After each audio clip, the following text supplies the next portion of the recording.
Once in a while, we're treated to a horror movie so bold and so refreshing that it more than scratches that horror itch that we all yearn oh so much for. That is the case with the new A24 horror movie, Talk to Me.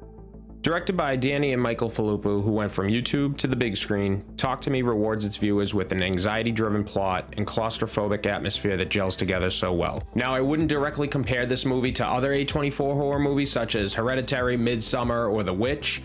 This movie's a little bit different, but it definitely cements its place in its vast ever selection of growing masterpieces that A24 provides. I'd like to argue that this movie is one of the better horror movies to come out in the better half of the decade due to its foundation, concept, and execution with a strong cast that brings this movie to life. Without trying to go into spoiler-heavy detail, I'm just gonna go over general synopsis because I think as a horror fan, if you're watching this video, you owe it to yourself to go watch this movie in theaters. Treat yourself, go buy a ticket, and watch it in theaters.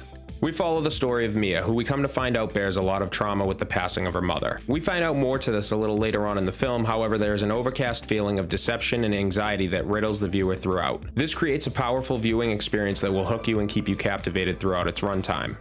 Back to Mia, we see that she has a very close relationship to her friend Jade and her little brother Riley. The foundation of these interactions seem very typical for teenagers around their age group, which sets the stage for a successful plot progression that feels very tight and relevant. The directors, naturally coming from YouTube, are strongly aware of what makes people in this age group tick and how integral social media is in the younger crowd. Arguably, these key details make the movie feel more believable and natural, which makes the anxiety feel very real to the viewer.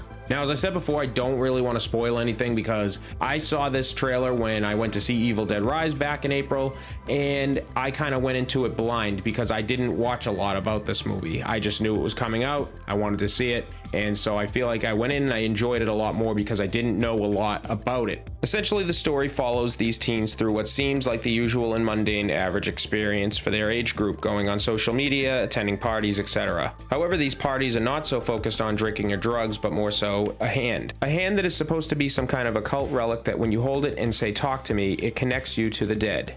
The caveat, though, is that once you say, "Talk to me," and then go a step further and say, "I let you in," you can only hold on for no more than 90 seconds. After 90 seconds, well, that is when the shit hits the fan. So Mia, having volunteered at the party to hold the hand, undergoes a ritual and is warped into a catatonic-like state. Her eyes become almost entirely black and she begins to talk like a demon. Everyone around her has their phones recording because remember that when doing things at a party, it's gotta go on the gram or it didn't happen. All sorts of paranormal things are occurring in the background while Mia has an open channel with the dead. Doors are slamming, lights are flickering. There are 83 seconds when one of her peers tells another guy it's time to get the hand off her. But when he attempts to break the connection, she yanks the hand away and they struggle to get it off her. There is some foreboding in the scene when she is connected to the hand, and I don't want to spoil it by going into it too deep because it's important as the movie progresses. But I will say that it involves a moment where Mia is speaking like a demon to Riley and saying that bad things are in store for him.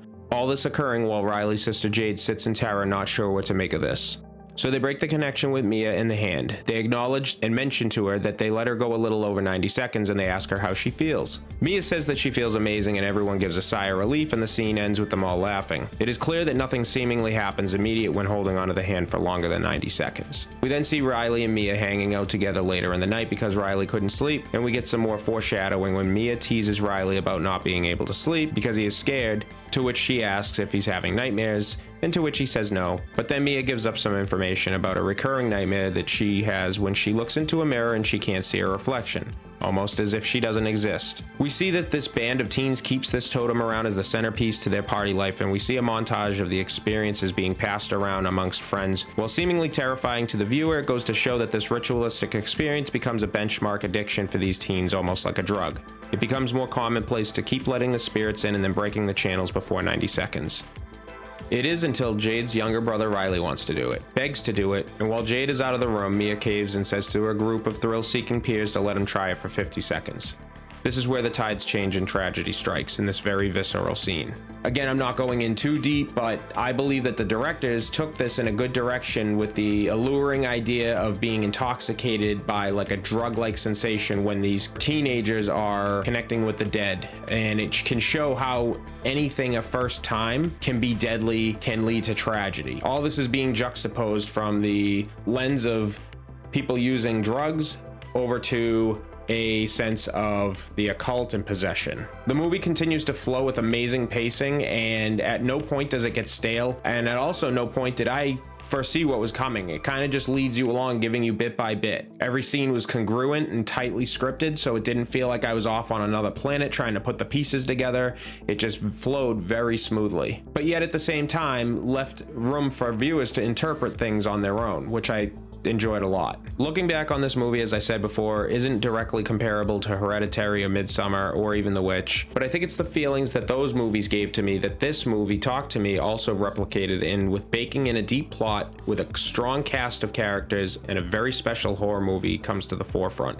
There are a lot of movies that are slammed together with a lack of plot, atmosphere, and acting, which is entirely okay. There is a time and place for those movies as well. There are definitely things I wish I could have seen a little more of in the movie, like more interaction with the occult totem and the interaction between the teens and opening the channels for that intoxication effect and how it became so normalized. But then again, sometimes it's a good thing just focusing heavy on one idea and going with that idea, and instead of overdoing it, and then it just becomes a run-of-the-mill movie like everything else. Too much of a good thing can be a bad thing in this case. Whenever we get something from A24 Horror movies, I always get excited because they're very vastly regarded in the horror industry in terms of the way that their movies are. They drive their viewers to madness, and it just feels like this refreshing, sprightly, overbearing sensation that I always wait for when I see one of these trailers come out.